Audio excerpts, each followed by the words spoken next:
Feliz Dia dos Namorados da equipe do Futebol Ilimitado.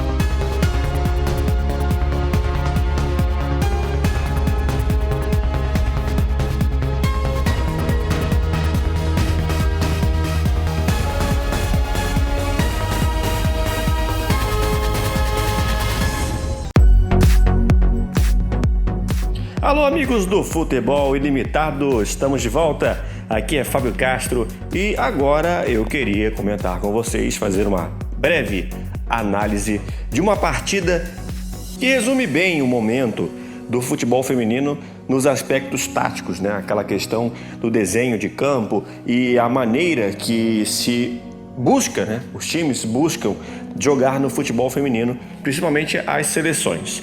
Eu queria falar com vocês em relação a Estados Unidos e Japão, a final da Copa do Mundo Feminina de 2015, ela que foi decidida no Canadá, enfim, ocorreu no Canadá, né, e foi decidida na cidade de Vancouver, a poucos quilômetros dos Estados Unidos, o que explica o alto número de torcedores norte-americanos no estádio.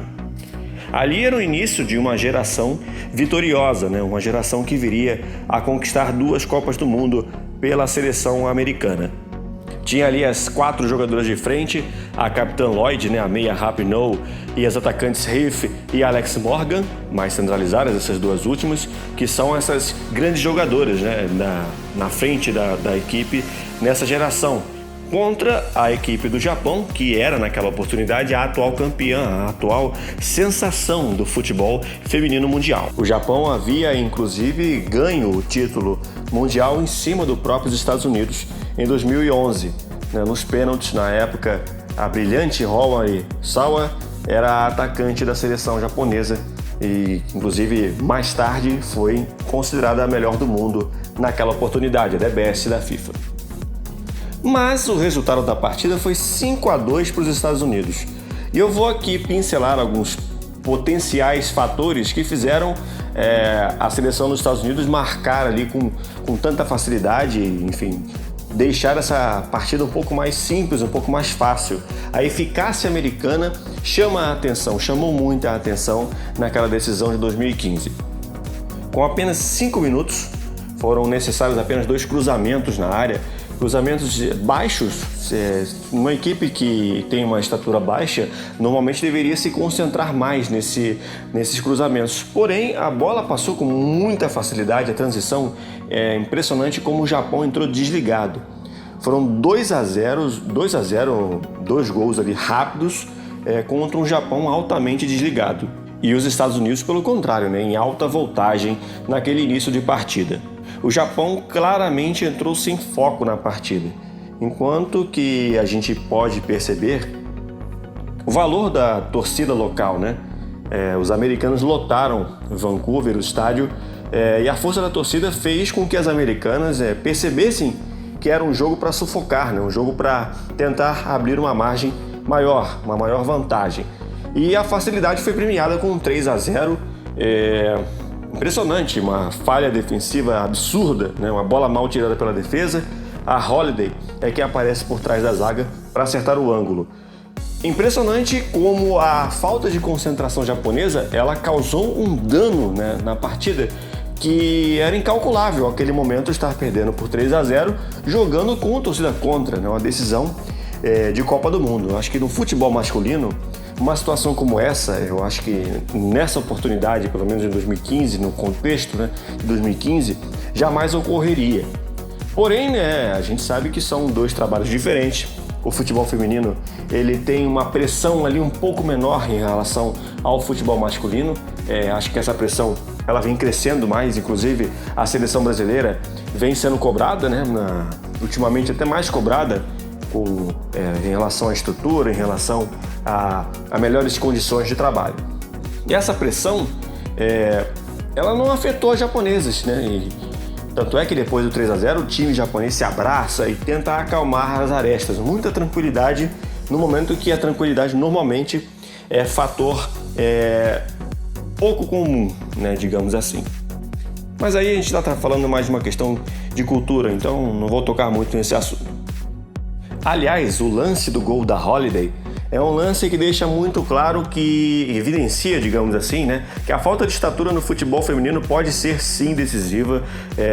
Muita gente acredita que pelo fato de, naturalmente, né, muitas mulheres serem de menor estatura em relação ao futebol masculino, talvez a necessidade de transformar o campo num campo menor para o futebol feminino. Aqui fica bem claro que na condição de 2015, e vai crescer mais ainda, né, daqui para frente, essa parte da estatura é uma condicional importantíssima, principalmente para o setor defensivo de qualquer equipe. O 4-0 é um golaço, né? Pouco tempo depois do 3-0, a Lloyd consegue emendar uma bola do meio de campo quase, encobrindo a goleira, que ainda tocou na bola, mas deixou ela entrar. 4-0 é exatamente o que eu havia dito, né? Os Estados Unidos ali, com o empenho do seu time e da sua torcida, deixava claro, né? Ele aproveitou o momento técnico superior, é o famoso nocaute. Eu tô melhor do que o meu adversário, ou eu preciso, não posso deixar ele se reabilitar. Ou seja, a pancada final foi exatamente esse gol, um golaço da Lloyd. E convenhamos, né? Gols assim, como esse de meio de campo, derruba qualquer adversário. O Japão, como eu já disse, ele havia sido o atual campeão. Naquela oportunidade ele tinha tirado a Holanda, a Austrália e a Inglaterra da Copa do Mundo. Mas o que se viu na final foi total imposição norte-americana. Isso vai se desenvolver para a sequência da partida, né? E a marcação alta é um ponto muito importante da seleção. Você pode perceber, né, vendo a partida, analisando a partida mais friamente, que essa marcação alta, ela é muito comum, né, na seleção americana. Não só nessa partida, como em outros jogos a gente pode perceber isso. E essa é a grande semelhança que se tem aos outros esportes nos Estados Unidos, esportes muito do físico e pouco do técnico. A gente pode fazer uma correlação com o futebol americano, que é um esporte muito pesado, né? Ele tem uma carga pesada, e o futebol feminino americano, apesar de ser muito mais delicado, óbvio, né? Ele vem com esse contorno, né, dessa força física.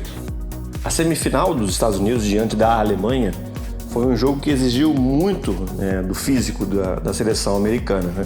Passaram por bons perrengues naquela partida, e essa força física se equiparava à da seleção alemã, né? Tanto é que a partida havia sido muito presa. A Alemanha tinha perdido um pênalti e os Estados Unidos depois conseguiu marcar 2-0 para garantir a vaga na final. Mas o que surpreende é que os Estados Unidos não aparenta desgaste, né, nessa partida da final. E é bom ressaltar que elas conseguiram controlar o jogo depois do quarto gol, mesmo sofrendo o gol da Ojimi, né, o gol que sai aos 26 minutos do primeiro tempo, né, e algum sufoco da seleção japonesa. O Japão ainda tentou alguma coisa para mudar, né, fez a alteração ali, a entrada da Sawa no lugar da back central e o Ashimizu, tentando novamente acumular jogadoras no ataque, mas sofrendo riscos, né, já que diminuía o setor defensivo com menos jogadoras. Buscou ali fazer uma pressão para tentar aumentar o número de oportunidades. Isso tudo mesmo com os Estados Unidos muito confortável no jogo, tendo facilidade para quebrar a bola. O Japão buscava muito tentar na individualidade, buscava muito o lançamento para a área, mas a força física das americanas no setor defensivo se mostrou altamente eficiente nessa partida. Digamos que a técnica perdeu para a força, né? Para a disposição e para o foco. É uma tendência mundial, né?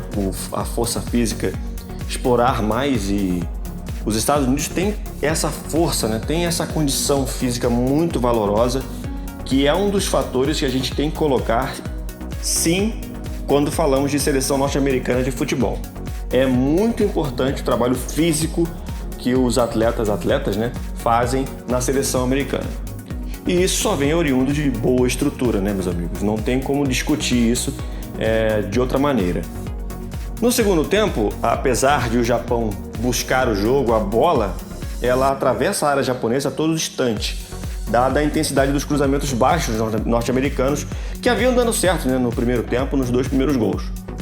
Um lance de bola parada, o Japão marca, né, com a bola parada da Miyama, ela cruza, né, aos 6 minutos do segundo tempo, e uma atrapalhada lá da Hope Solo acabou colocando a bola para dentro do gol, né, a cabeçada contra da zagueira, a Johnson, né, que isso tudo numa jogada altamente despretensiosa da Sawa pelo alto.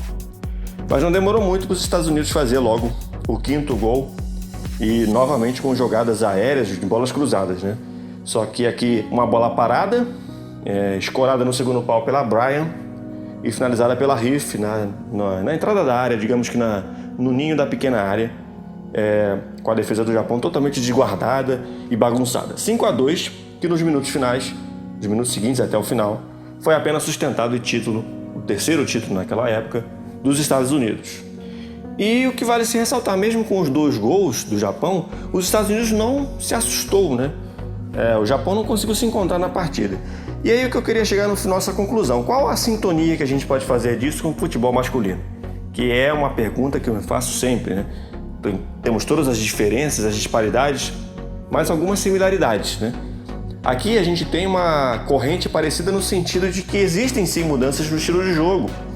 Um pouco do mais estudado, do tático, mais do que o futebol feminino aparentava antigamente. Talvez essa seja a dificuldade que o Brasil encontre para fazer essa transição do que era o antigo futebol feminino, um pouco mais charmoso, e o atual, né, que já está um pouquinho mais físico.